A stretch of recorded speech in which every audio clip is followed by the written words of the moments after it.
I have this theory that exceedingly beautiful women are like the descendants of like war captives, and that's why we're all treated this way. Let me get over here. Like, I have a theory that the reason the pretty girl gets triangulated on, and it's always like average looking women or even just outright ugly women, it's because they're in the old days, right? In the ancient times, men would go to war, married men would go to war, and they would come back with slaves. And of course, a lot of those slaves were beautiful women. Okay, and so these women would get replaced by slaves. It was such a prevalent problem in Germany, in ancient Germany at the time, that they made it illegal for men to marry their slaves because they were replacing their wives with slaves. And it was causing wars, and it was also undermining the protections of marriage and the necessity of marriage. Being back then, it was about like alliances, and so it would undermine an alliance. A man would just replace his aging wife with a young slave.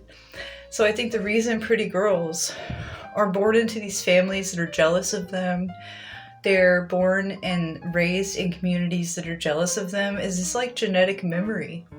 And it's always ugly girls, it's always ugly men and women, because like, it's genetic memory. Okay, like you got a man from a country, he's invading another country. He's probably never seen a beautiful woman, and now he gets access to one, and he gets to take her home as property.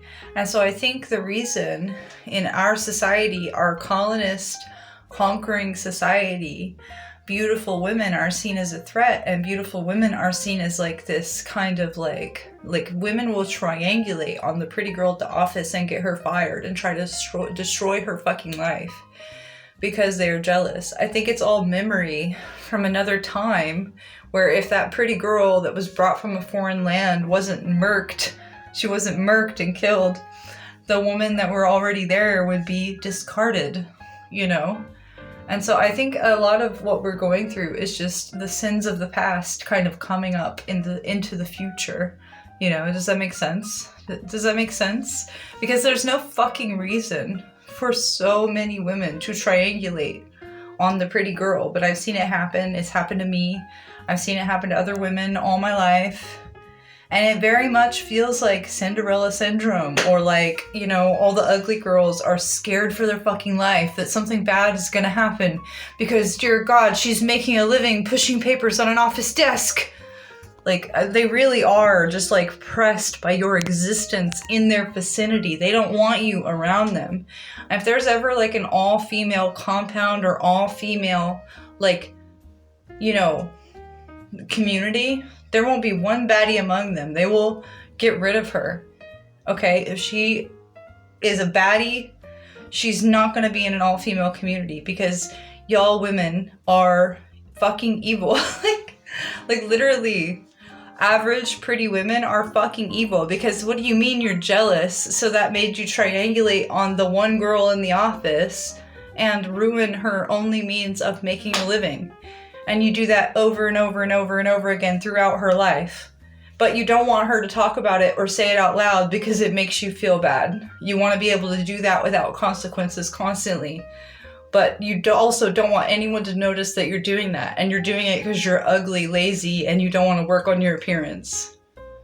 It does feel like the descendants of colonizers have the most jealous women. The ugliest women, the most immoral.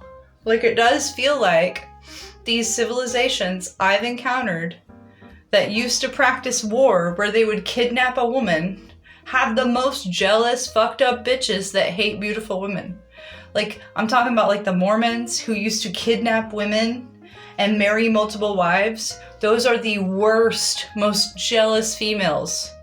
I'm talking like Muslim women from cultures where men used to kidnap and bring home concubines and wives. Those are some of the most jealous women.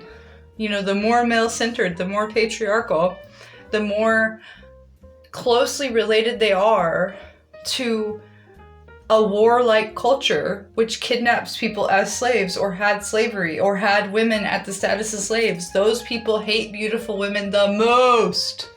The most. And all the cultures you see where there are beautiful women as statues and as priestesses and in positions of power, all those cultures are dead because they were killed by this weird warlike culture. Like, so you see, like, in ancient Christian art, you see Mother Mary depicted in the office robes of the bishop, you know. In ancient Greece, you see women at the temple depicted as priestesses, okay? They're all beautiful. Those are the women that were kidnapped. Those are the women that were taken and enslaved. And so sometimes those genes pop up again in a family full of uggos and they can't fucking handle it. They can't fucking handle it. Their great-great-great-great-great-great-great-great-grandpa kidnapped great-great-great-great-great-great-grandma. And for thousands of generations, you know, people have been jealous. It's actually not thousands of generations, though. It's actually like between Princess Diana, who is related to Anne Boleyn, one of the wives of King Henry, there's only 13 people between her and Anne Boleyn. Between me and my ancestors in Germany, the Goswiners, there's only 13 people. And so it's really not that many people between us and our ancestors who used to kidnap women and enslave them and force them to be wives.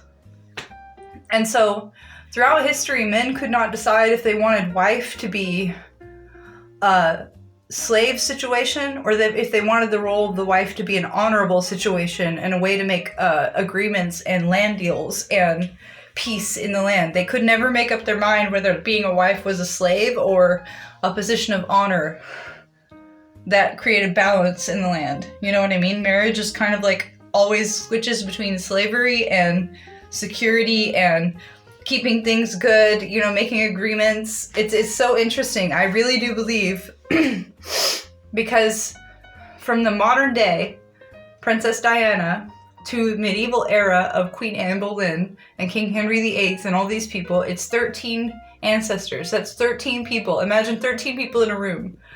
I really believe we have not evolved that much between 13 people. You know, I think we are still dealing with those primordial fears of everybody surviving in a fucking dark forest. And oh, the men have come back from war and they brought a bunch of beautiful slaves. We've never seen this type of beauty in our land before. Here now are the women with green eyes and bronze skin and flowing beautiful locks, and now I'm gonna get killed because he wants her as his wife. Like, I think that is a genetic memory. I really do. I think we are operating on genetic memory, primordial fear, you know. We don't evolve as fast as we think we do. I really think beautiful women are treated the way that they are because they look like the enemy tribe. They look like a foreigner which was kidnapped and brought in. Like, sorry, some of y'all look fucked. Some of y'all are bog witches, okay? I have seen people in families where, how to say, it is so obvious that everybody in that family is not good looking, they don't exercise, they're lazy, they're surly, they have bad attitudes, and then there's a Cinderella born among them. And you just know her great-great-great-great-grandma was a slave and she was brought over during like a war or something. You just know, because she doesn't have anything in common with anybody in the country, anybody in the family. Okay, she's meeker, she's nicer, she's more humble. There's always some, I swear to God, there is some kind of genetic memory. We may have forgotten, but I really believe a lot of these girls that are super beautiful and neurodivergent are just inheriting a different nervous system from a couple of generations back, which is not colonizing, which is not crazy. And that's why a lot of these extremely beautiful women are not violent. They're just kind of like shocked by the evil behavior. Because personality and IQ are all genetic traits. And I think sometimes we just throw a good person in, and there's good people being born in families that are just rotten to the core. It's almost like God is like, here's one more chance not to be pieces of shit. And instead of being nice, they're mean to the pretty girl. And they just turn her into the scapegoat. It's psychotic. But I think it's genetic memory. I really do.